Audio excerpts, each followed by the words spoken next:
Pramila, are you ready? Yes, ma'am. Yes, ma'am. Dr. Rajshekhar, can we start? Yes, ma'am, absolutely. Okay, fine. So very good evening, dear participants, and hearty welcome. Hearty welcome to the 5th day of this one-week online International Faculty Development Program on Trends and Trend Setting in the mid-21st century, organized jointly by the Department of English, St. Joseph's College for Women, Visakhapatnam, and English Language Teachers Association of India, Visakhapatnam chapter. Today's topic for the day is research writing. Now I request Mrs. Pramila Rani, Assistant Professor, St. Joseph's College for Women, to introduce the resource speaker to the virtual participants, and she will be the moderator for the day. Over to Mrs. Pramila Rani. Thank you, ma'am.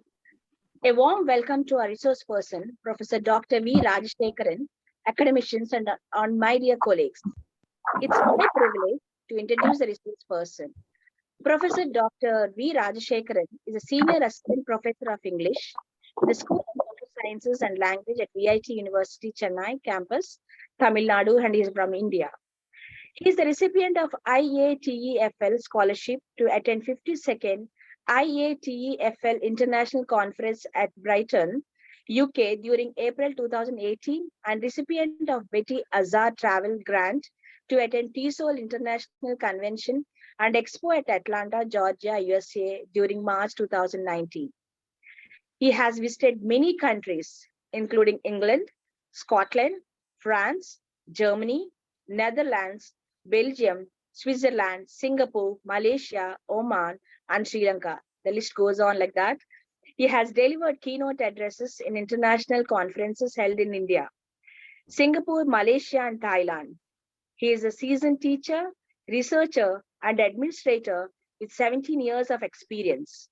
He is a Cambridge University BSc speaking examiner. Currently, he teaches English at VIT University, Chennai. He has served almost all capacities in academic and administrative cadres, particularly as HOD, BOS member, international journals, editorial board member, PhD examiner, and assistant director. His research acumen can be understood with his impressive track record of 5 edited books, 8 book chapters, 50 papers in reputed international journals, including 18 Scopus indexed. He has participated at 26 international conferences, 8 national conferences, 10 seminars, and 19 workshops. He is the most invited resource person, and he has delivered more than 100 invited talks. His main objective is to train, teach, and guide students to achieve their highest potentials. Whether he works and contributes his service wholeheartedly, and wherever he works, he contributes his service wholeheartedly to achieve the goals of the organization. Excellent communication and interpersonal skills. He's an amazing person. He's hardworking and gentle.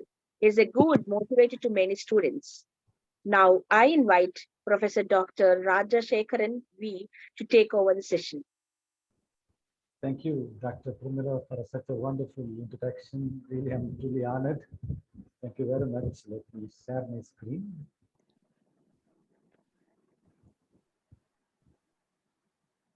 I hope my screen is visible. Yes, sir. Yeah. It's visible. It's visible.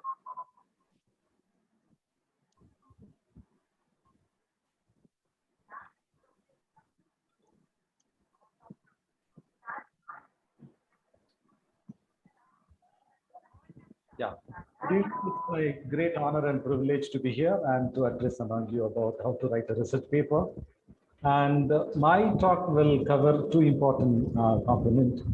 How to conduct a basic research, that's understanding the basic research, and how to write a research paper. And I'll give just a small introduction about the research, then I'll deal with the how to write a research paper. So all of you know very well that, first thing you'll know about what is research and what is a research paper, components of the research paper, how to select a research problem, how to start the research, how to identify research tools, how to collect the data for research, how to interpret the data, and finally how to conclude. All these things you will be understanding in my presentation. But in case if you want to do a research on all these things, you need to know. And how are you supposed to do all these things? Because if you want to know all these things, you have to go one by one. And these are the component of the research, and these are the component of the research paper. So you know very well, it starts from abstract and it ends with references. And in between, you have introduction, literature review, objective and research question, analysis, interpretation, conclusion. Within that, you will have future scope and the references. You will have different style of references. So we'll see first what is research. See, all these dictionary, let us not worry about the dictionary definition. So research is something doing something new. And research has different meaning in humanities, science, engineering, and the medical thing. Because if you take the humanities, we don't invent anything new, but we'll give a new perception. Whereas if you take the science, they'll try to create something new. And you know very well about those things. So sometimes the science researcher will have the other opinion about humanities researcher. Humanities researcher, whether he will have other opinion about the science researcher. But actually speaking, both are very essential. Even Albert Einstein says that both religion, he has a high regard for the religious ideas also. So even though he's a top-notch scientist. So both are highly essential. So I'll be mostly covering about humanities part, since it's mainly organized by the English Language Teacher Association of India and St. Joseph College of Women. But I'll touch about other things also slightly. Okay, so first research is, let me give you my own definition. Now my own means I like this definition. Research. It is already there. You can bring something new. So it can be, see, when you do.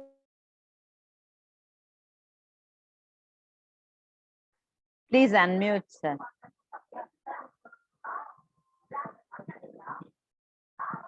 Please unmute Dr. Rajshekar. I have muted all because of all.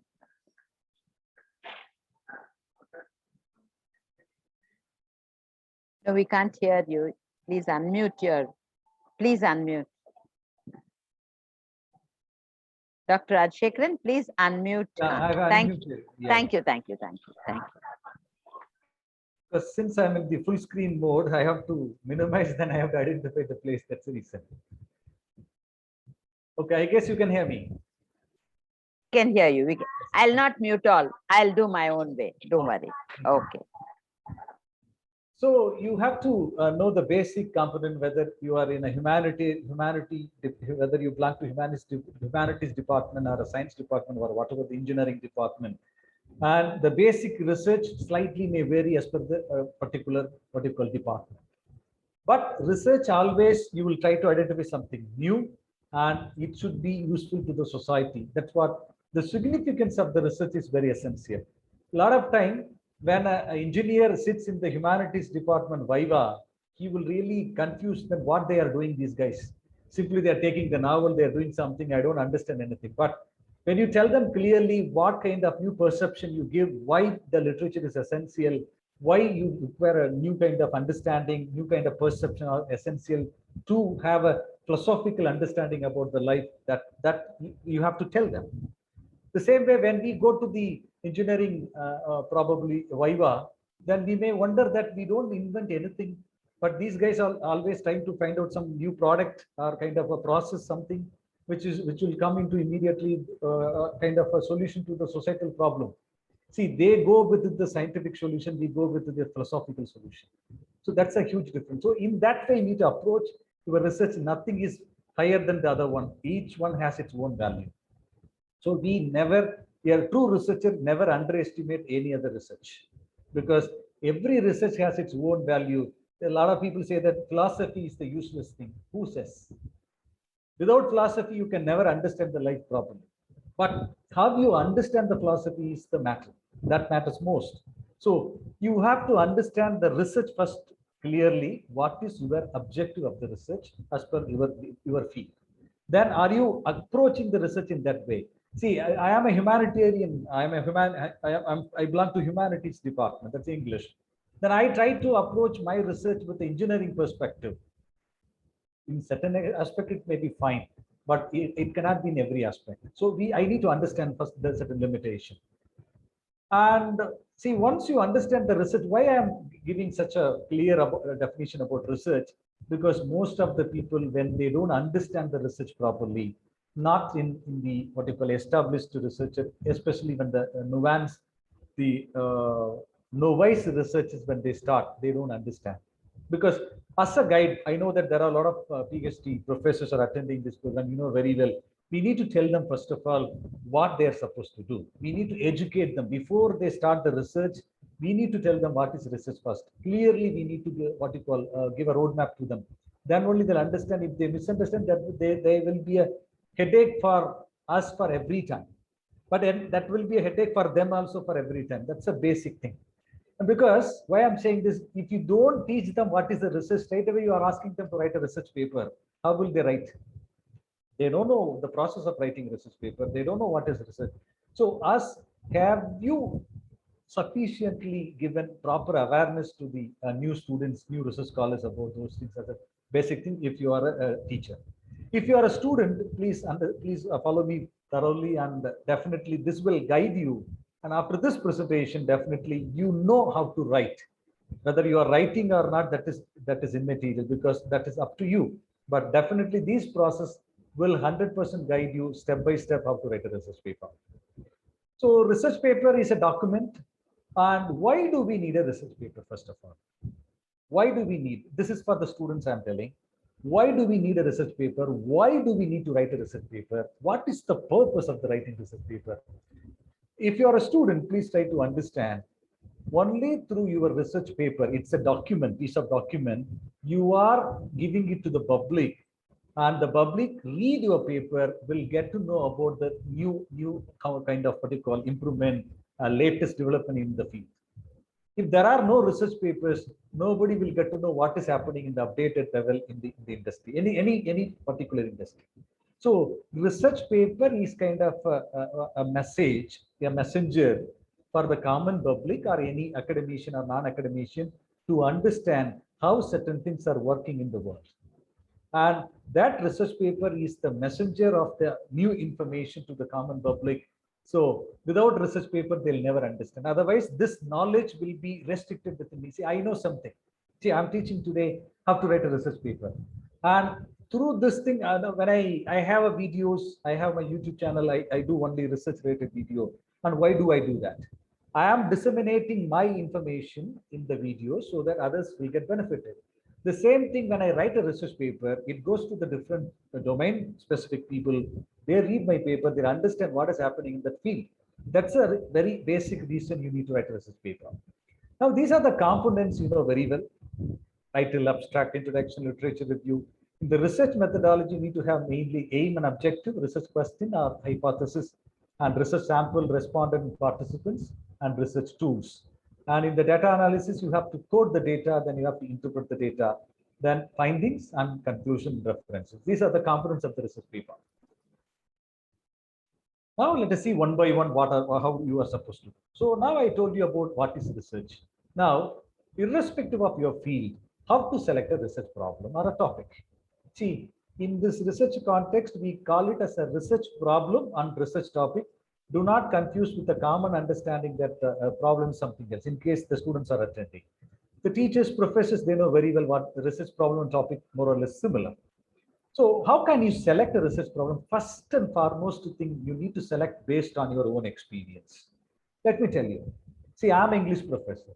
So I want to do a research paper. First thing, my experience, I understand that some of my students are making common errors frequently. All the English teachers, they'll come across this problem. So immediately I can write a paper on this thing. What are the common errors of the students? What kind of mistake they commit? And again, common errors is a very broad topic. So then I need to find out whether if you take the grammar, there are so many things are there. I need to narrow down to the specific thing. So I did a paper for my class students, BTech class students, and I analyzed their mistakes. And what are the common tense errors committed by BTech engineering students? That's a paper. Why I did this based on my own experience, because I teach English to engineering students. They speak to me, they write to me, and they do all sorts of things. Though there are some students are really very good, there are few students they make some mistakes. So I have collected the data, then I made it as a paper. But I didn't publish that paper. The reason is I wanted to have it for my university circulation. But whereas all other my research papers, if you take that, I did a paper on how to improve communication skill. The reason is I understood what are the problems students are facing, how they can come out of those problems. Just I gave all my practical experience because I selected the topic based on my experience. If you are a physical, what you call a chemistry teacher, and you can select the what are the what you call hazardous thing, chemical thing, which is giving a great hazardous thing to the people you can take. So first priority, give importance to your own experience. Definitely you will have some, you could have faced some problem. Try to give solution to that problem. That problem is what your research. See, you identified students are misusing, mispronouncing particular words. Exactly locate where they commit error, then give the remedy. That is what research. And if you are a sociological professor, sociology professor, what are the common social problem? How can you give a solution for that? You can do that. So first thing, select any research problem based on your experience. That will be truly very good research problem to work. Number one. Second thing, that problem, is it universalized? Can you universalize that problem? See, for example, I say that 10 mistakes committed by a particular branch student, it never restrict within only to that branch. I can universalize. Wherever you go to engineering college, the same type of mistakes may be made by the entire engineering students. So I took a sample from my probably some colleges. Then I gave this thing. In case I identify one work, the communication problem of St. Joseph College for Women, Visakhapatnam. It cannot be universalized because I have restricted myself only to the Visakhapatnam, that particularly one particular college. So I need to make sure that that problem can be universalized. That's why you will be able to publish. In case, assume that there is a unique problem faced by only St. Joseph College for women students, then how that problem will be universal? That will never can be universal. So there are some problem which is universal, means even you can take the sample from St. Joseph College for Women, but you need to write in a such a way that you have to universalize the problem, then you need to tell in that way. And that is the second important thing. Third thing, after selecting the topic, you need to check whether it is a workable. What is workable? I want to identify in engineering students common error in entire India. Is it possible to take me to the sample from entire India? Possible, but it should be a very longitudinal study. I need a lot of time to do this research. But I restrict myself according to my location and region I live in, probably in Tamil Nadu or only in Chennai cities, and I can select maybe 10 or 15 colleges. I can go ahead. In case if I am unable to do 10 colleges, then I'll restrict myself within 4, 2, 3. In that way, I'll go. Because after selecting the research problem, in case you don't have the proper resources, you cannot work on that particular problem. You can never ever complete the research. That's the third thing. Fourth one, availability of resources to conduct a research. Why? See, you need to conduct because in the online, it's a really very, it's a boon for us to collect the survey, and you can send a questionnaire to anybody and they'll fill it up. But is it guaranteed that you would get a sufficient number of samples? Because every day, especially after the pandemic, people started what you call sending the questionnaire for their research. But I think someone has unmuted. Can you mute yourself, please? Thank you. And you need to check whether you can really collect the available data, and you need to check that. If you require some books or some resources, some software or some kind of tools and things you require, you have to ensure you have everything. In case if it is not available, can you make it available? That's fine. But at any cost, it is especially this will be a problem to the science researchers. They require certain sophisticated instrument to measure the outcome of the particular study. But in case they don't have that measurement that is available only in IIT or some other what you call Apex Institute, they have to go to that institute to take the measurement of their result. In case if it is possible, fine. See, some student works, studies in Chennai College and that facility available in IIT Madras, that's fine. It is feasible, they can go get permission or they pay whatever the amount they need to pay, they can get reading. But somebody is in Visakhapatnam, every time he has to come to Chennai IIT to get a reading and the what you call analysis, it is practically may not be feasible. Probably somebody who does for the PhD research, they'll come and they'll stay and they do that. For a normal research, every time they will not be able to come to the what you call here in Chennai and to do this thing. So instead of taking that kind of problem, what you can complete within the available resource within Visakhapatnam, then if you select that, then you will be able to do the thing. And fifth one is you have to identify the research gap. See, these are you can select one based on your experience. That's what I have told you. Then how can you establish the research gap? You can do through the literature review. How will you do the literature review? That is very simple. You have to minimum download last 5-year research papers on your field through different sources like Scopus database, Web of Science database, Google Scholar, or even JSTOR. These are the databases. Databases means if you go and type in the database, that database will give you all the related papers to you. Assume that you want to study on the communication problem of engineering students in the last 5 years. Go and feed it. It will give you maybe hundreds of paper. You have to take all the hundreds of paper and you have to download, you have to save in a folder. You have to read those papers, all the 100 papers you have to read. You have to identify which particular thing the previous researchers have not conducted. That is what your research gap. See, somebody else already analyzed these common errors, tense error, conditional class error, voice error, preposition error, article error. Then you can't do this research because already they have done. So what you have to identify something new. No, none of them have done on the pronunciation. Then you can select that. So the common pronunciation problems of engineering student will be your topic after doing the literature review, because in the literature review identified all these things are already the previous researchers have completed. Only this pronunciation nobody has done. So you want to do that. So that is how you need to establish the research gap. The research gap is nothing but the area where the previous researchers have not conducted any research. Then some research you can continue from the previous researcher. For example, somebody conducted a study on pronunciation problem with school students. None of them have conducted for college students. Then you can select the same kind of problem. You can extend that study in the college. Somebody done in the college, you want to extend to the school, you can do that. That is called extending the previous research.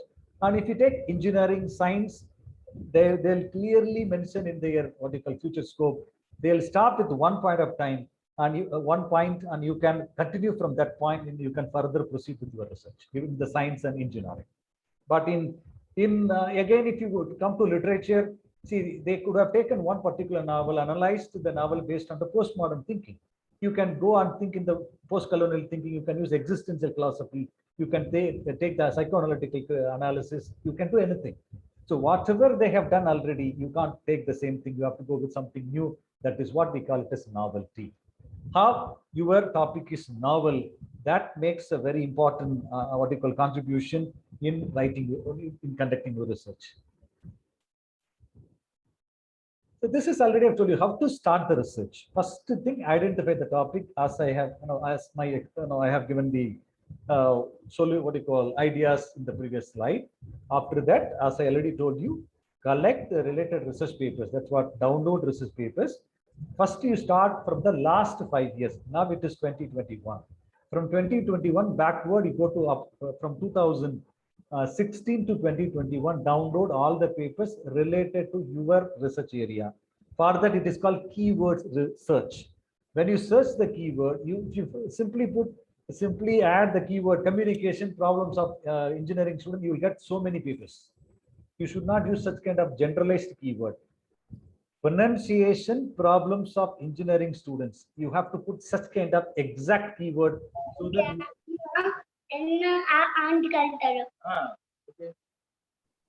yeah. Thank you. So you have to use the specific keywords in different combination and so that you will get exact research. Otherwise, you would, when you download, you will get 100, 200, 300 papers, then it will be a very big voluminous task for you to identify the right paper. So right from the search itself, you have to use the proper keywords so that you would get only exact words. For that, you can use certain techniques. Whenever you type the topic title in the search box, make sure that you are adding asterisk or star symbol. So it will, the result will be very restricted to only that particular topic. You would not get any other irrelevant result. Will not, the Google will not show you the irrelevant result. That's one way you can do that. And another thing, in the Google, you have certain option to restrict only research paper or only books or only article. In that way, different combinations are available. You can first start from the research paper, then you can go to the books, then you can go to the other common article. In that way, you can, what do you call, download. So after downloading, that's a very important process. You have to, all the papers should be saved in one particular folder that should be numbered properly. You should number it as per the year wise. You should not number 1, 2, 3. You should number the paper 2010 1, 2010 2, 2010 3, in that way. So once you download all the papers, if you open that folder, it will, you can neatly see how many papers are there in the 2020, how many papers are there in 2019. So you have to start saving the file with this name 2019-1, then title of the paper, 2009 and -2, then title of the paper. This is the way you need to arrange it properly. This will save a lot of your time. This is second. Now you have taken all this, assume that you got 50 papers. So when I read 50 papers and each paper has, it goes up to 20 pages, then it will take a lot of time. How can I do? That's very simple. First thing in this, the topic, you have the entire 50 papers with you as a catalog, right? Once you open the folder, you see from that, first select the title which is most attracting to you, the title which is most relevant to your area. You select and copy and paste it in another subfolder called selected papers. See, first folder, completely whatever you have downloaded papers. After that, there should be a subfolder that should be a selected paper. Then in the selected paper, you select only, out of 50, you select only 10. In that 10 paper, you have to arrange in the, again, year wise. You start from the latest one. Don't read the previous one, not the old paper. Latest paper you should read. And once you read, you can make notes. Here I have mentioned as a preparing bibliography cards and references. Nowadays, nobody uses cards. Bibliography card system was there when we did research, but now nobody uses. You can use normal Google Doc. You can open a online Google Doc. You can prepare a simple Word document where after reading the paper, make notes, write the notes, and under that notes, write that what you call references. Use APA style or MLA style. Use the reference properly.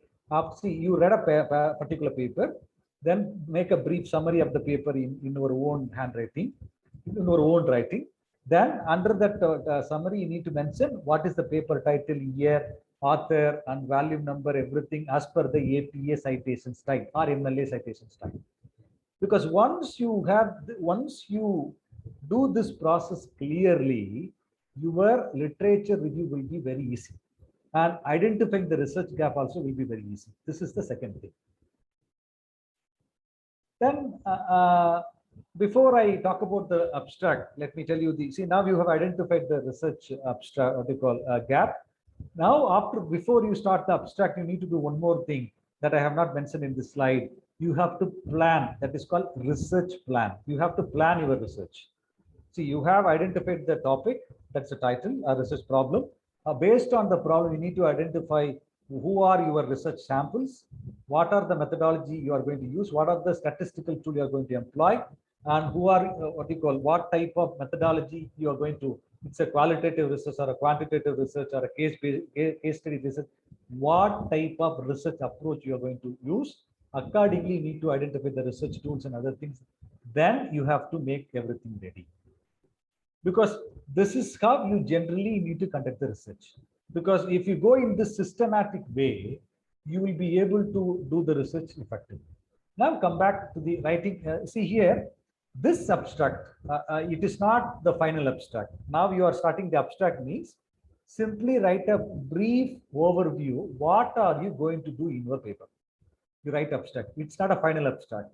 I'll be telling about the final abstract at the end of the presentation. This is a tentative abstract. First, start with the tentative abstract. Say, I am going to, let me go back the example. I am going to study about pronunciation problem of engineering students with reference to Chennai and Kanchipuram district, number 1. I'm going to select 10 engineering college, number 2. My sample size would be 253. I'm going to select the colleges. I name it A, B, C, D. Then these three colleges. See, and up to 10 colleges, I'll name the colleges. Then do I have the resource to collect the sample from there? Yes, all my friends work in different institutions. So I will give my questionnaire to them. They'll collect the data and give it to me. That's also fine. Then how do I prepare a questionnaire?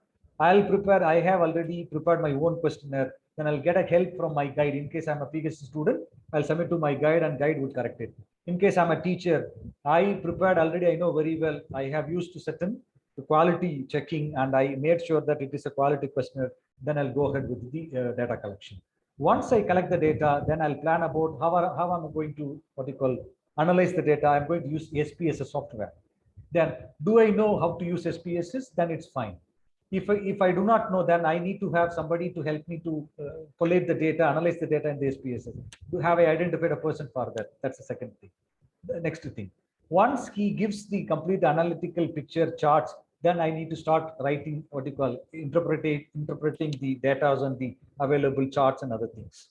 Then I would write from the interpretation and analysis, you will get certain inferences. That's what you are finding, and you will be able to get a finding. So after doing all these things, then again I will sit back and try to formulate paper, each and every section of the paper as I have given: introduction, research methodology, analysis, and the different analytical tool, everything I'll plan.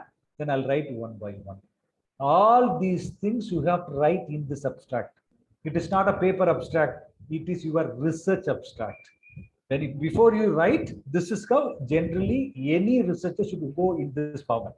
If you go in this way, your research will become very easy. Sometimes what people do, they'll take a questionnaire, then 1 month they'll forget.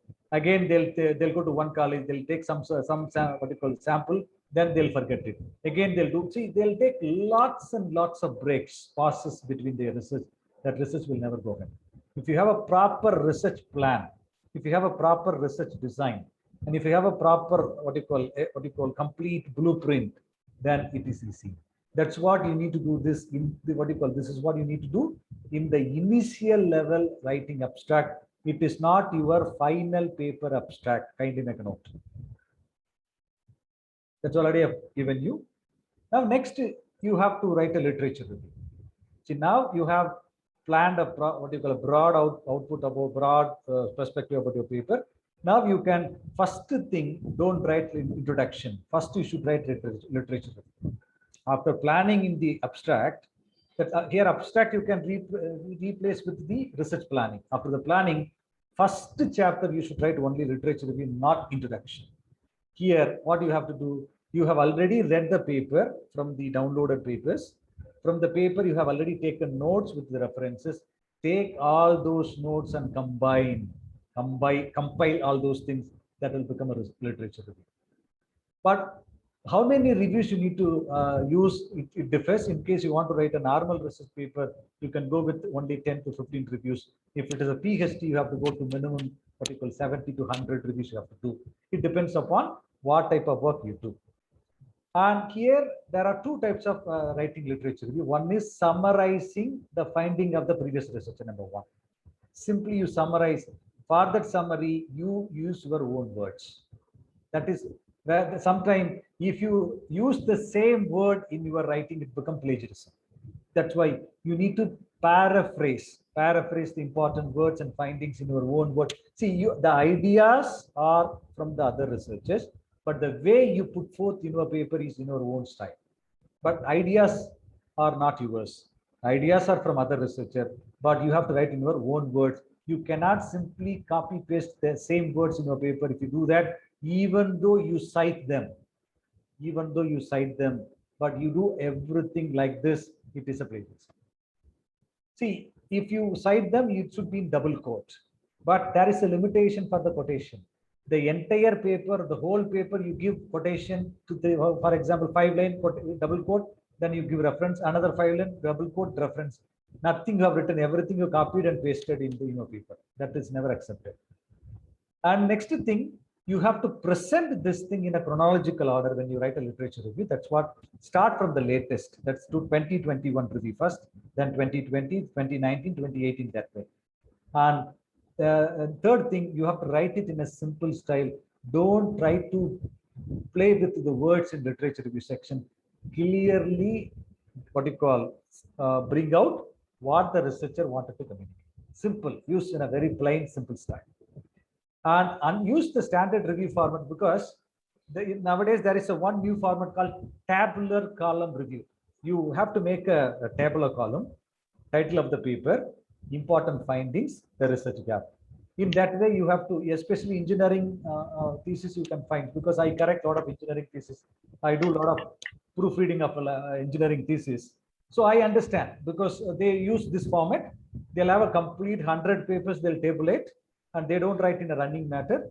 The title of the paper will be there, then author, then exact the finding of the paper, then the research gap. In that format they'll give. But in our humanities research, they don't write tabular column format. Only they go with the running matter. In the running matter, it should be simple, and make sure that do not repeat with the same word.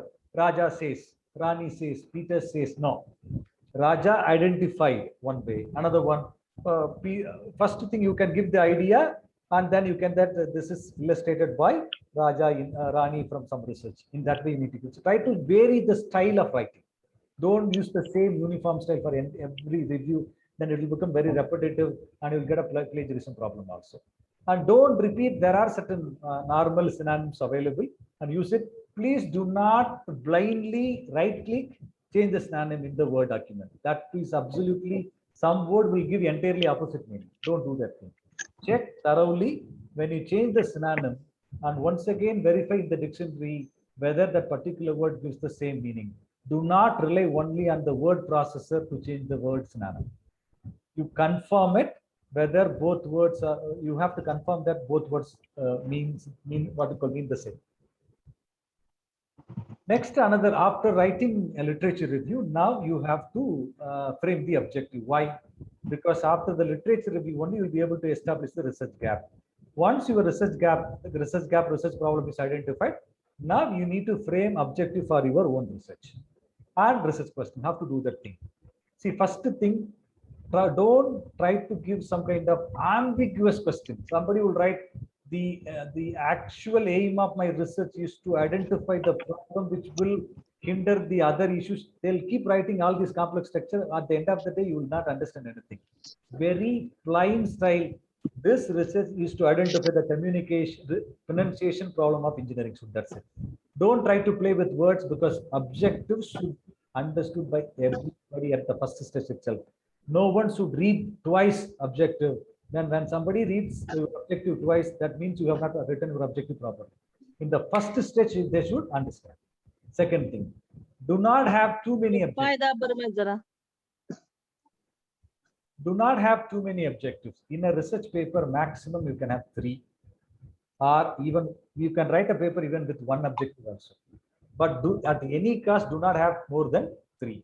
And keep the end in your mind, because other problem, whatever you have fixed as objective in your research paper, research objective, you need to answer all these research objectives in the conclusion or in the that should be answered.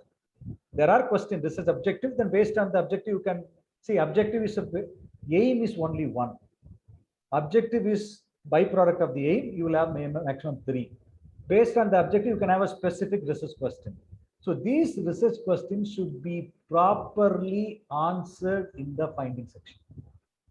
If you are unable to answer, you should not have that research objective in your research paper. The reason is because you don't have anything to say about that research objective, then how can that objective be in your paper? Sometimes you can say the negative result for the particular objective. That is accepted, because it is not necessary that all the objectives should have a positive result alone. Even the what you call normal objective can have the negative result also. but you need to answer that properly. For example, when you fix a hypothesis, certain hypothesis will be proved. It will be, see, either alternate hypothesis or null hypothesis, both are accepted. Even your hypothesis is not proven, that's no problem. When you have the 10 hypotheses, not all the 10 cannot be proven. Absolutely, maybe 5 can be proven, 5 cannot be proven. That is well and good, but you need to record it properly in the what you call finding section. So for that, the objective you need to frame properly. In case if you are too greedy about fixing too many objectives, try to change that. Try to limit yourself within 2 to 3, then you will be able to achieve it. Next comes introduction. This is the order you need to follow. See, first research plan, that's a initial temporary abstract. Then you have the literature review. Then you have the research objective, question or hypothesis. Then you write introduction of a research paper. So first thing, give a broad outline. I take my same pronunciation paper example. You give common outline about the general communication in engineering institution, about the college students. Then you narrow down to the engineering students. Then you tell about other common problem. Then narrow down to the exactly pronunciation. Then you need to introduce your topic in the introduction itself. What are you going to do in this paper? What is your study? All those things should be introduced. Then very importantly, you have to make sure that when you give in the introduction itself, your research is really workable. You need to add certain cross references for the definition, certain explanation through other researchers. See, when you say that, what is pronunciation? You can have your own definition, but that is insufficient. You need to always use some established researchers' definition and their idea. You need to quote, you need to refer in your introduction section itself. Maybe you need to have minimum 2 to 3, minimum I'm telling, 3 references to whatever the maximum number you require. You need to use other researcher. See, if you write an entire introduction without any references, it means that it is not credible. People will not read your introduction as credible one. So if you want to make the really authentic one, you need to use the research. What I mean by research references mean, when you talk about some idea, then you need to support your idea with the previous researcher. When you do in this format, when you write, and absolutely it is taken. In case I know, especially some fresh students, they write on their own, they completely write 2 pages, they'll come. But that's fine, very good.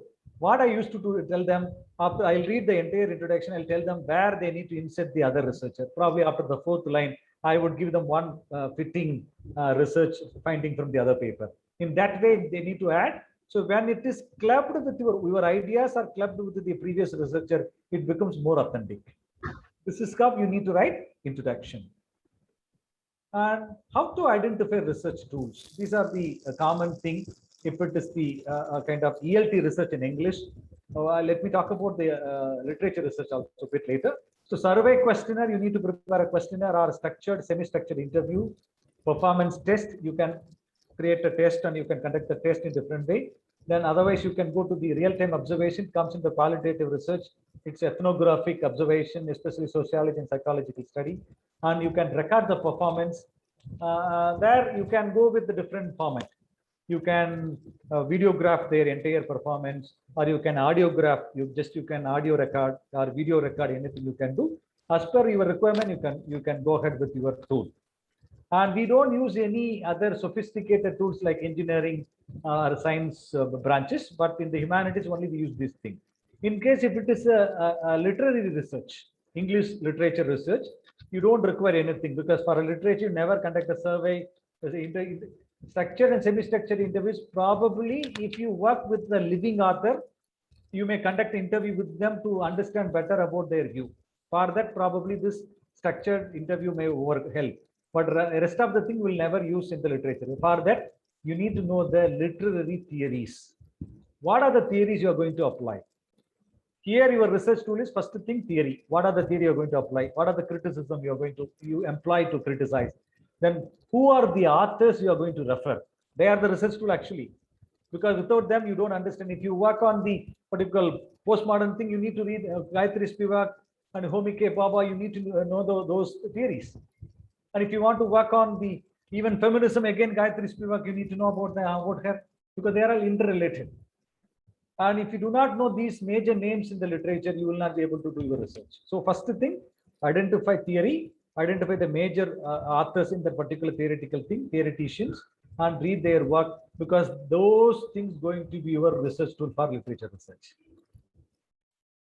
That data collection, if it is for a literature research, you have your only novel, drama, or poem, or any other material. No, published material will be used as a basic data. Then you will generally, it is a textual analysis based using the theory. You do the textual analysis, you give a new perspective. That's what you analyze in the data. But if it is a ELT research, you don't do, even you use theory also. Again, you'll use CLT or pedagogic, what you call, you will use even a lexical approach for vocabulary, or CLT, communicative language teaching for communication, anything you'll use. But here you will definitely collect the data, you will prepare the questionnaire, you will conduct the real-time survey, then you will add those information and you will use it for your research. The data, it can be two-way. One is on-site data collection, off-site data collection. On-site data collection means you will go to that particular college in person, you conduct certain thing and you will collect the data and you observe their behavior also. Whereas off-site, simply as I already told you, that I give my question to my friends to other college, they would collect and give it to me. That's off-site data collection. But sometimes I want to teach something. See, I came up with 3 techniques to improve the pronunciation.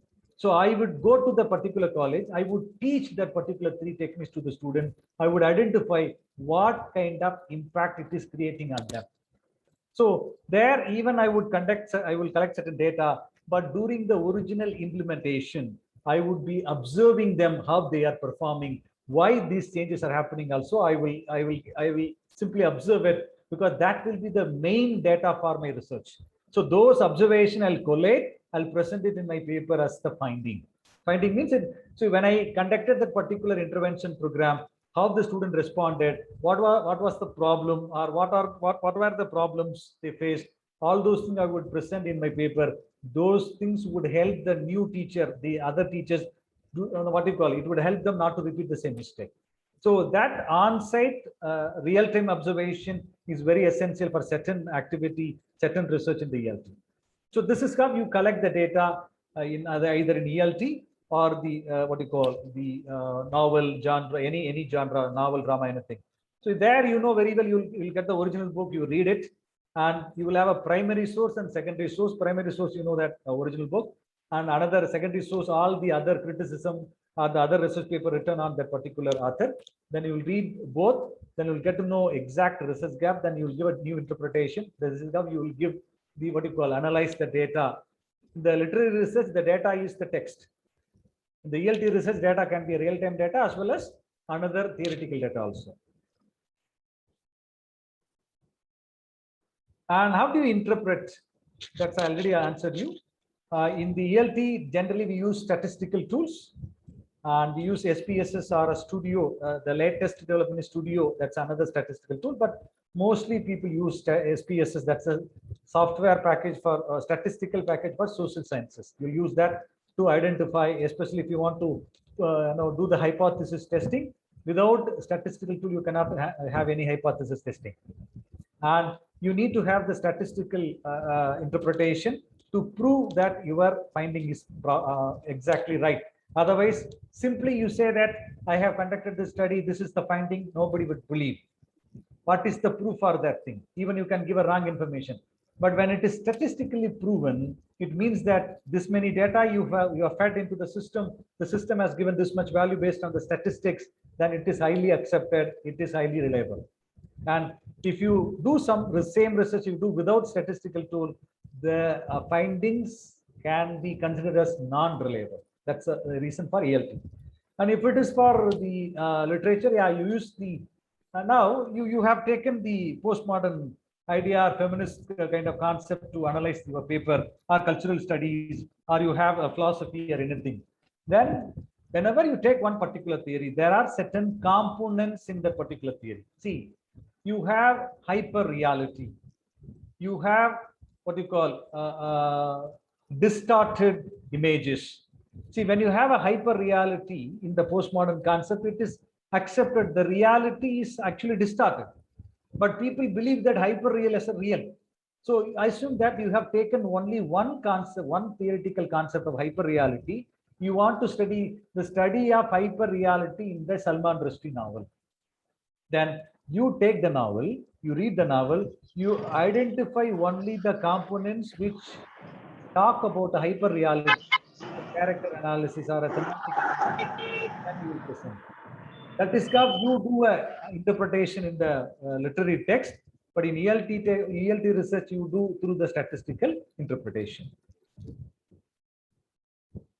And now you have while you conduct the interpretation, you will not be able to write the analysis. But after completing this thing, only you have to write. So make sure that you have, in case if it is ELT research, you have many tables, charts, diagrams, and you interpret those things. Then present, this is very, very crucial point. Many of you may not know. Present analysis based on your objective and research question. So in the analysis section, the analysis should flow. You have a 3 objective. First, what is the first objective? Answer that objective. You present the analysis for that objective. Second objective, then you present the analysis for the third objective. In that way, you have to properly connect objective. That's what mainly you have to follow in the analysis chapter or a section of your research paper. And in general, make sure that in the analysis you bring logical flow, coherence. The points are highly connected and interconnected. You have to make sure those things. And after this analysis, you will have either findings and conclusion. And in the conclusion, very simple. First thing, you summarize your finding. What you have identified from your research. First, you have to summarize, number 1.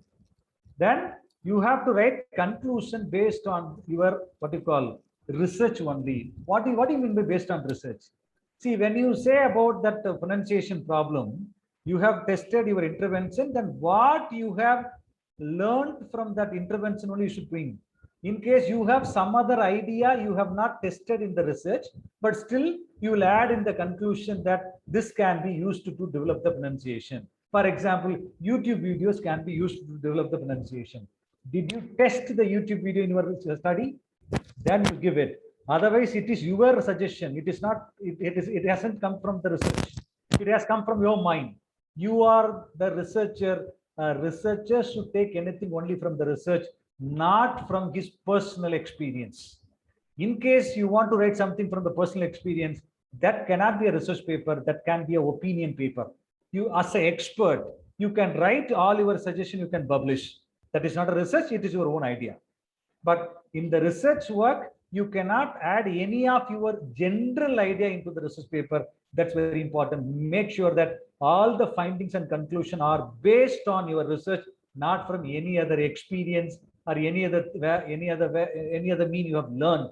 That should not be added. And make sure that this is very important. You have answered all your research questions and you achieved the objective. See, objective is the aim. Did you achieve that? That's what I already told you. 3 objective. Do you have a proper answer for these 3 objective or a 3 question, whatever? It should be clearly marked in the conclusion. So when I map objective section of your paper and conclusion section of the paper, both should match perfectly. In case here there are 3 objectives, you have answered only 1 objective, rest 2 objective, we didn't talk about anything in the conclusion. Mean you have not properly conducted the research. 2 objectives you left unanswered. That is absolutely false research. And after this, you have to mention, definitely will not be able to cover entire thing. There will be certain limitation. Mention the limitation of your study. Then what are the way the future researcher can go ahead with the new kind of avenues with that research you can mention in the what you call future scope. In the research paper, if you want, you can have a separate section called future scope. Otherwise, in the conclusion, last 2 lines you can write limitation as well as future scope. These things should be clearly mentioned in the conclusion. And references, you have 2 styles. One is APA or MLA. Please make sure that you are following any one style properly. That should be alphabetically arranged as per the chronological order. Alphabetical, you see, whatever the format, the paper you are writing based on the MLA style means it has to differ. And the APA, it is the different style. You follow one and make sure that the entire paper you are following the same thing. That is applicable for in-text citation also. In-text citation means when I was telling you that you need to add the other researchers' references within the paper. That's what it is called in-text citation. So one thing before I thank you, and one more thing I didn't tell you. I told you in the beginning that I would tell one thing at the end. Can somebody tell me what did I tell you?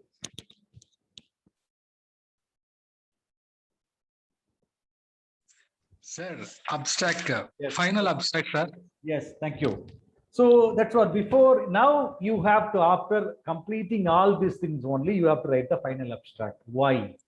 Because whenever you submit your paper for any publication, nobody is going to read your full paper. First thing they'll read, check your title, then they'll read only your abstract. So now you know the nook and corner of your paper, A to Z of the paper clearly now. Now write in the abstract, and your abstract should answer. You should introduce what is your research, what is your sample, what are the way you are going to conduct the research, what is the finding, 1 or 2 sample finding. Don't give entire findings. 1 or 2 sample findings you should give in the what you call abstract. So within this 4, your abstract should answer all these 4 things. What is the research area? And what are the research method design you are going to follow? How you have conducted the research? What are the analysis method, everything you have given? And what is the finding? Only sample finding. All these 5 things should be written in a very brief manner. Each should not go more than 2 lines. Don't write more than 10 lines. 100 to 150 words only should write abstract. That's it. But your abstract should talk about objective, not all the objective. It should give us some it should introduce the objective, then methodology, then analysis method and other thing. And how did you conduct the study? Also, you have to use a sample. And using all these things, you have to write your abstract. You should revise minimum 5 to 6 times. Even nothing wrong revising 10 times. So the moment your abstract goes to the editor, he should find all the information required from the paper. In that way, you need to write abstract. That's why now from the initial abstract, you revise the thing, write the final abstract. After writing all this abstract, now you have to go back one by one, and you have to check whether your entire research paper flows properly. Right from introduction and till the conclusion, whether your paper flows properly, you need to double verify. For that, after completion, if you are a student, give it to a guide. If you are already a teacher, give it to a friend, let them read once so that they'll identify the mistake. And after reading the thing, you can use the free version of Grammarly to check your grammar mistakes. You can, for paraphrasing, you can use Quillbot, Quillbot, Quillbot software. Up to certain free version, you can it will help you to paraphrase, summarize certain things that you can use this paper, use in software. With this, if you follow all this method, absolutely you can write a stunning paper and it will be accepted as per your domain, and you can publish it quite comfortably. With this, let me stop. Thank you very much. I guess I have covered all the things which you have asked me. Thank you very much. And now I can take the questions. Pramila, will you hand over? Yes, ma'am. Yes, ma'am. I'm here. Sir, there is one question from Swarnalata. Abstract writing, kindly.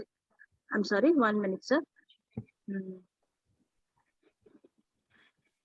Suggest where can we get the secondary sources from?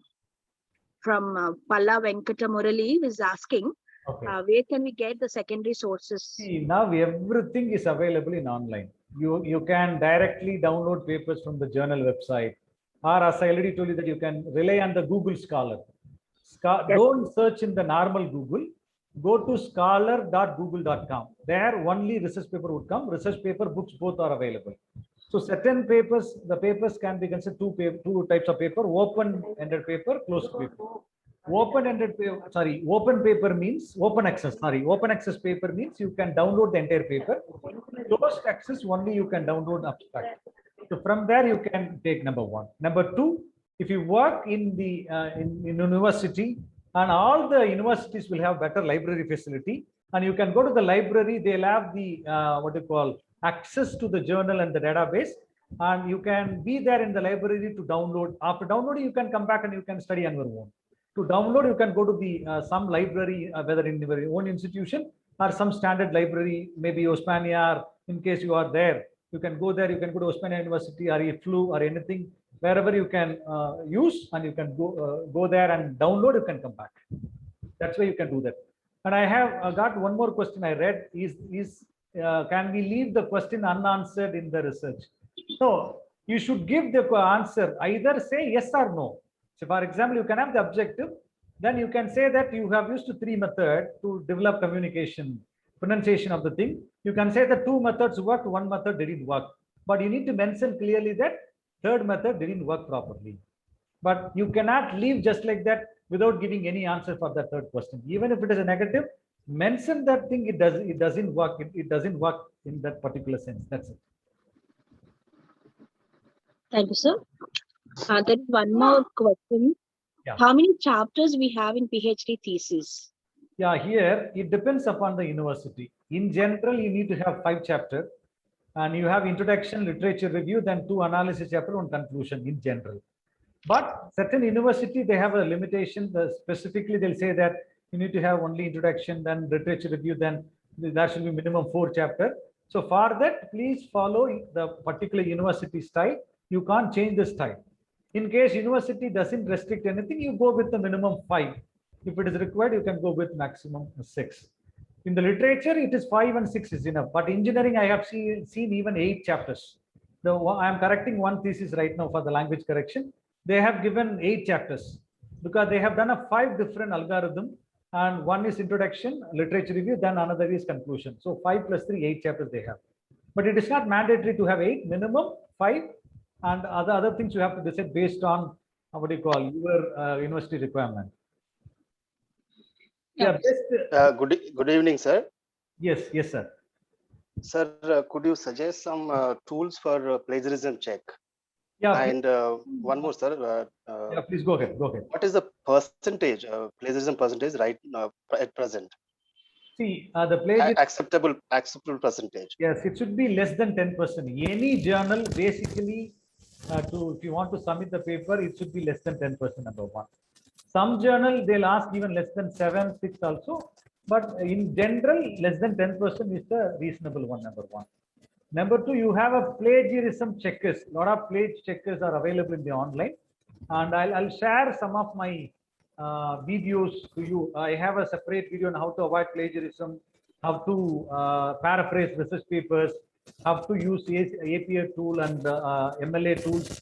All those videos, I'll share those video links to the organizers. Probably you watch. I'll leave my WhatsApp number. Just give me a 2 minutes. I'll pull out the link and I'll share you that, and you can check those references. Just give me a second, and I'll Thank you, sir. Thank you. I'll follow that. Yeah. Next question. Ma'am, you can keep reading the question. I'll pull out the thing. Sir. Yeah. Excuse me, sir. Yes. So could you repeat the name of the tool that you told about paraphrasing?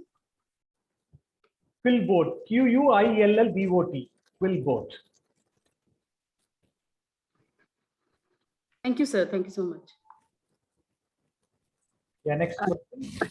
So there is one more question from Dr. P. Bala SAV. Okay. She's asking like friendly apps for the grammar check. Yeah. Grammarly you can use for the basic level, but the premium you can purchase if it is necessary, but do not rely on Grammarly completely, because that will make a lot of things funny.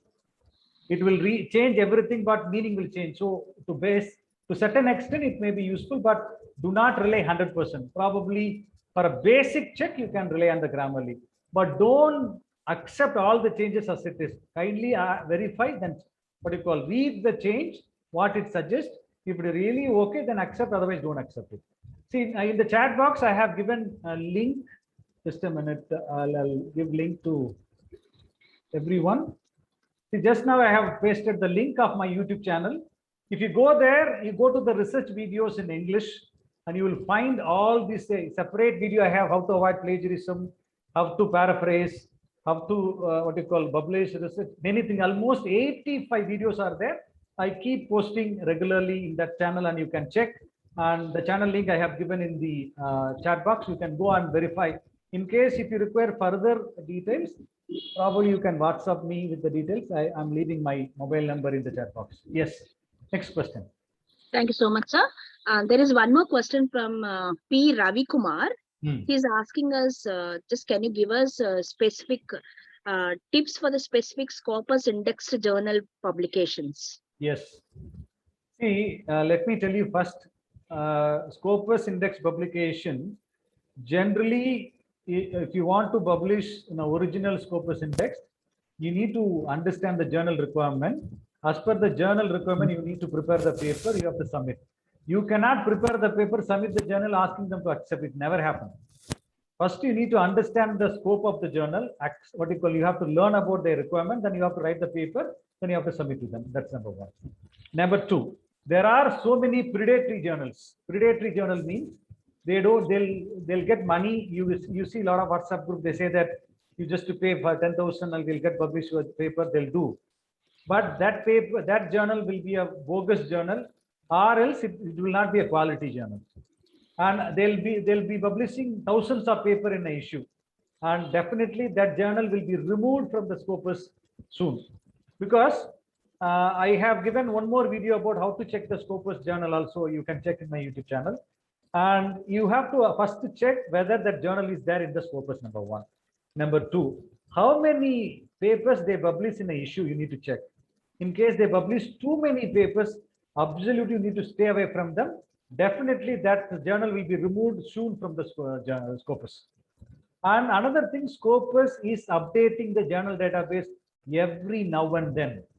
You need to check, you go to www.scopus.com and you can download the latest Scopus journal list.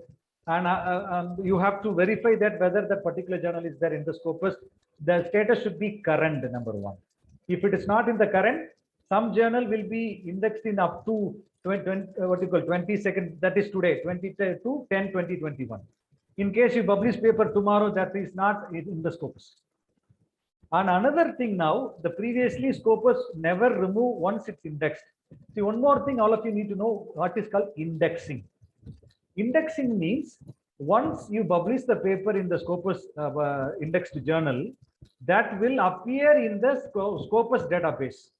That you can identify after creating the Scopus ID. Please kindly check, another video is there, how to create a Scopus ID. Create your Scopus ID. Once you go to your Scopus ID, that paper would appear under your name. There will be a name, it will appear under that. If it is the bogus journal, they'll say that they'll show the paper available in their particular journal. They'll give even PDF also. But if you go to the indexing, that paper will not be available. That is what happening now. Many journals, they say that they'll publish, but they never index it. If they don't index, you cannot claim that paper that you have published. For example, some standard institute never accept the paper from the journal web page. They want you to submit the proof from the Scopus indexing page. You have to give that indexing, and that indexing will be done only if it is a quality journal. So for that, please do not get cheated by the what you call. In case your college doesn't require the indexing, you publish any journal, and with that what you call PDF you submit, you can do. But if your university asks, let me tell you, if your journal is not in, your paper is not indexed, university or your college cannot use that paper for NIRF ranking, any ranking.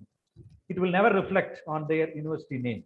So in general, make sure that when you publish, check whether it will be indexed. In case you rely on some third-person agent, you check with them whether it will be indexed.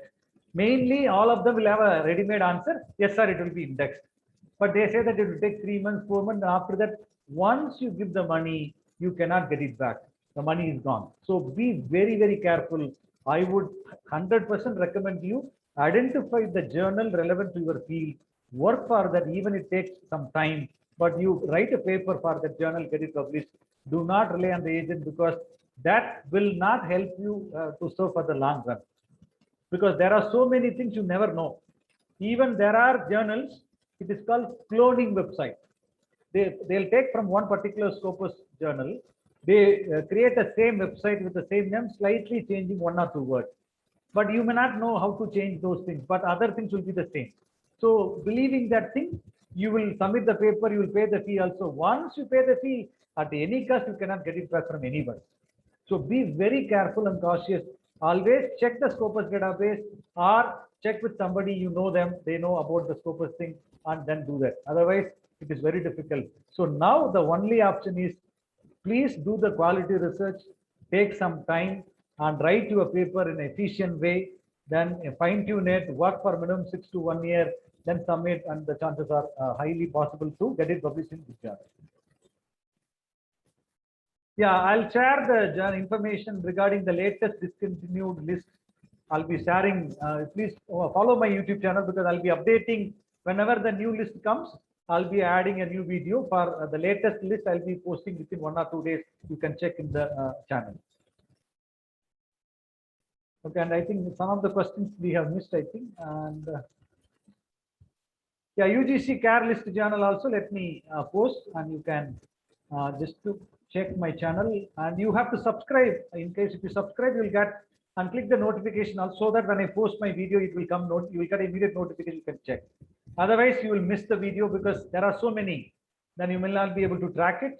So go to that link and subscribe and click the bell icon, so that when I post my next video, you'll get immediate notification, so that you can watch the video. Yeah, next question. Thank you so much, sir. You explained precisely all the questions. I'm very happy about it. Dear participants. Only one more thing. I think somebody asked me app for the vocabulary. There is an app called Word Up. WORD Up. Word Up. Okay. This is somebody asked me the YouTube link. I have sent here the YouTube link, and the app name is Word Up. WORD Up. You can download. That's a beautiful mobile app to develop your vocabulary. And one more thing, you can use vocabulary.com. Vocabulary.com you can use. If you want to check your pronunciation, use youglish.com. I'm just typing that thing. And you can use one more website, writeandimprove.com.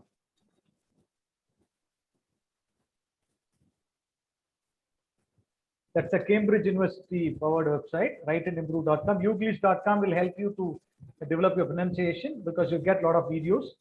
And another thing is writeandimprove.com. You can do go ahead with it. Okay, thank you. Over to you, ma'am. Thank you very much. Thank you, sir. We first of all thank God Almighty for His powerful presence in making this 1 week online international faculty development program on trends and trend setting in the mid-21st century well. Our deepest gratitude goes out to our beloved principal, Dr. Sister Shaiji, for her constant support to us. As a true leader, she constantly supports us. As a true leader, she constantly monitors and the welfare of the staff or the students. Thank you, sister, for your support and encouragement and always guiding us to the right path. A special thanks to the resource person, Professor Dr. Rajashekaran V, for his lecture on research writing. What is a research, how to write abstract, literature review, all the points made so precisely explained to us. The tips you gave us, sir, on research writing, highly appreciable.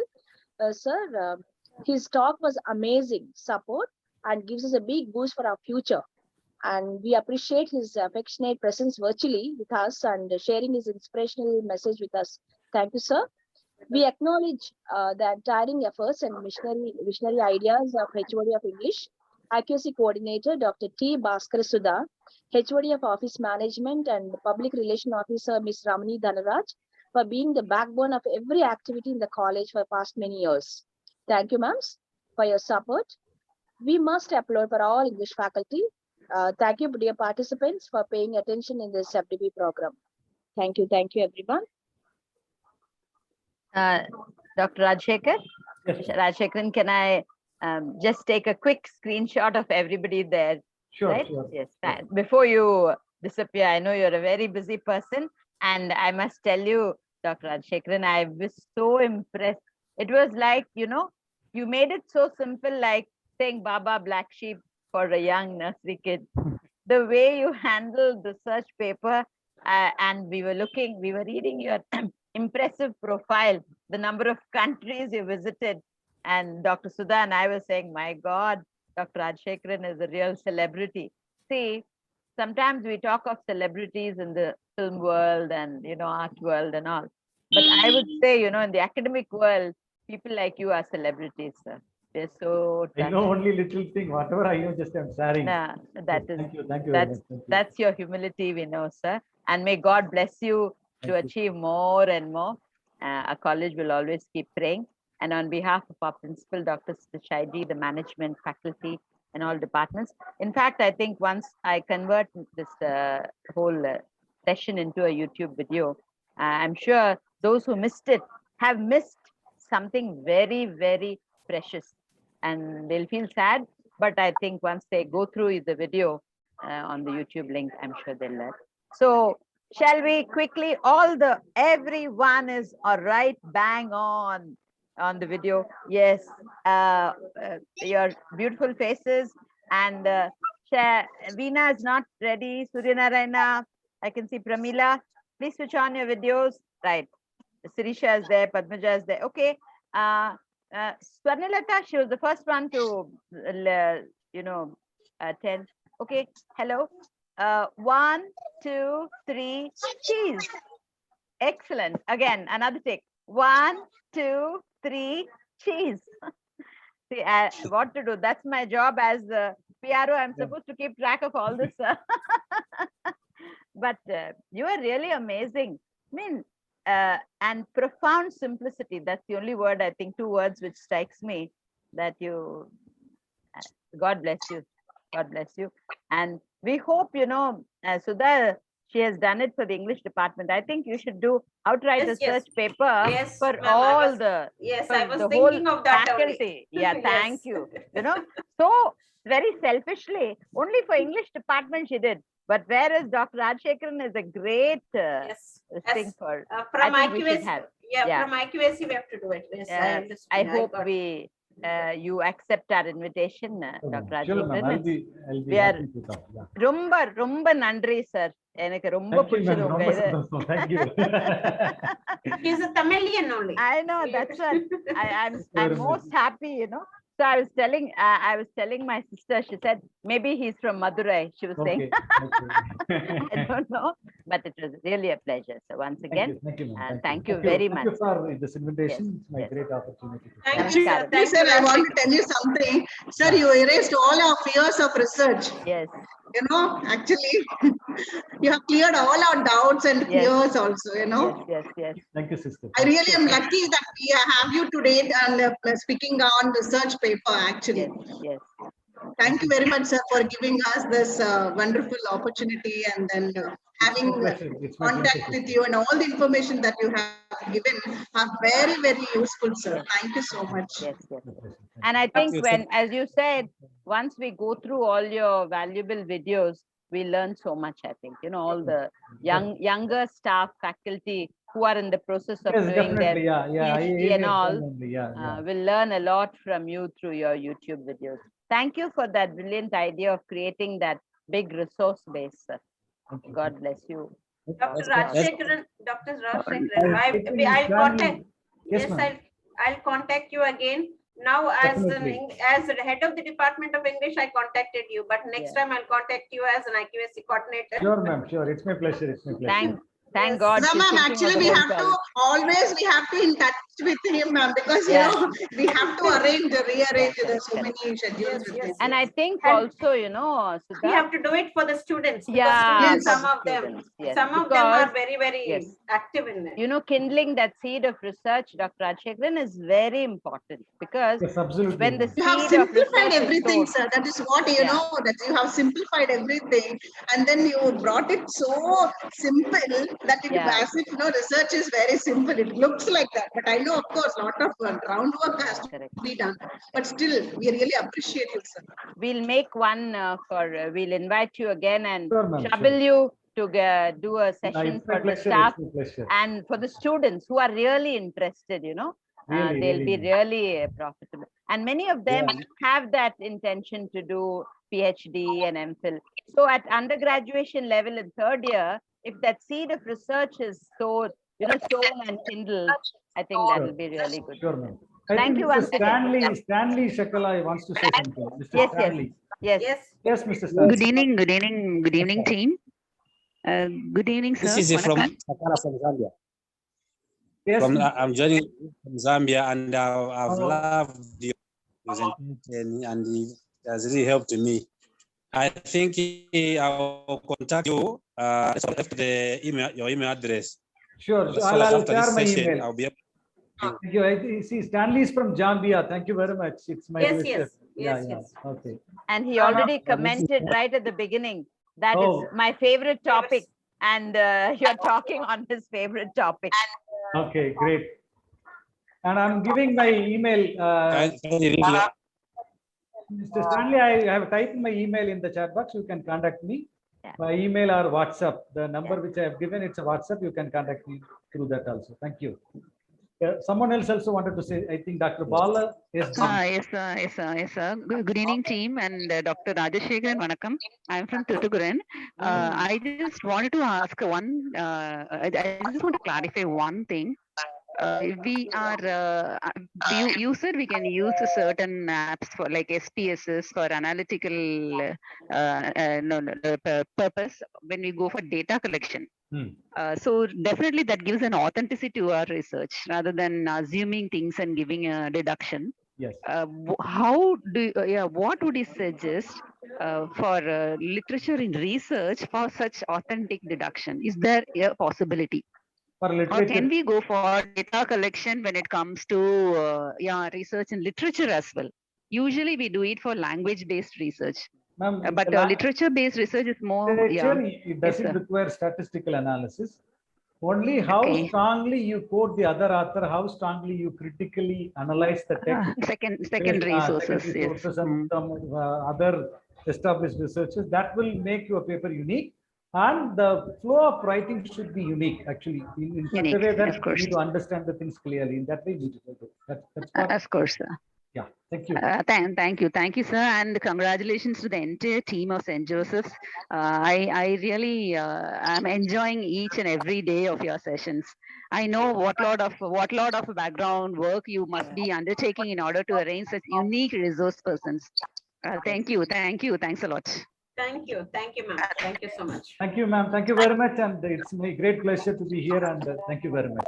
Thank you, sir. Thank you for coming and accepting our invitation also. Thank you. Vanakkam, sir. Vanakkam, ma'am. Vanakkam, ma'am. Thank you. Thank you. Thank you.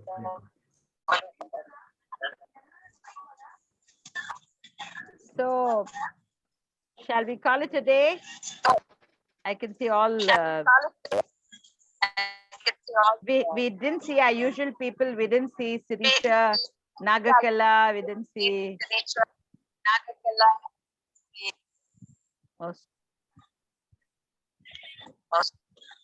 Yes, Sirisha is there. Yes, ma'am. Yes. Thank you, ma'am. Thank you for your compliment every day regarding my smile and things. Yeah, because we have to see, you see Sudha, she's eternally smiling. And she's a very happy person, because it's going on so well. Really, the program is good and workshop really, it is something useful to us, ma'am. Yeah, correct. All the issues, whatever that, because we are in teaching, everything is essential for us. Yes. And she's taken so much of trouble along with consulting others and deciding all the topics, resource people. Dr. Sudha is a meticulous leader, so takes care of everything. Sudha ma'am, thank you very much. Thank you. For all the Thank you so much. sessions. Thank you, Miss. Thank you. And look forward to meet you directly. Yeah, surely, definitely. I think you should come down. Yeah, yes, ma'am. You can. All the participants are heartily welcome to send. Yeah, if it is possible, like you just leave the contact details of yours, ma'am, so that we'll be in touch with you after this program also. Yeah. Okay. Are you in the WhatsApp group? Yes, of course. Yes, my number is there in the WhatsApp group. I will post it. Okay. So, are we calling it a day, Dr. Sudha? Yes. And tomorrow is the last day of this FDP. I'm also happy because every day I have to sit in front from 5:20 to 7:30. So tomorrow would be the last day, and also please don't forget, dear participants, that the evaluation test would be posted in the chat box in the Zoom meeting only. Yeah. So you have to open the test and complete the test, and accordingly you'll be getting the certificate. Right. So that is most important. Yeah. That I think tomorrow you'll be posting that, ma'am. Yes, yes. Tomorrow, before the vote of thanks, I'll post the evaluation test. Okay. It would be for 50 marks, 50 questions, 50 marks. And she's I mean, good as like, a yeah. hard Any, taskmaster, huh? We better be careful. is it like submission will be within the prescribed time, or what is Yeah, that? it would be in the prescribed time. I'll post the details in the FTP WhatsApp group. All Okay. the details I'll post there. Okay. Yes, it will be in the Google form only, just like a link. You can open it and do it. Okay. Thank you. Because as per UGC, when we are calling it as an FTP, evaluation test is also compulsory course, along with of the course. attendance. Of course. Correct. Okay, so have a great day. Have a great night. Stanley, good to see you again, everyone. Thank you, Right, ma'am. good night. Thank you, ma'am. Yes, Thank good you. night. Shabha Khair, Shubhratri, and have a nice day. See you tomorrow so that we'll Yes, finally say sayonara tomorrow. Okay? Okay, bye, Thank you. ma'am. Thank you, ma'am. you. Bye. Bye. all of you. Thank Bye. you. Bye. Bye.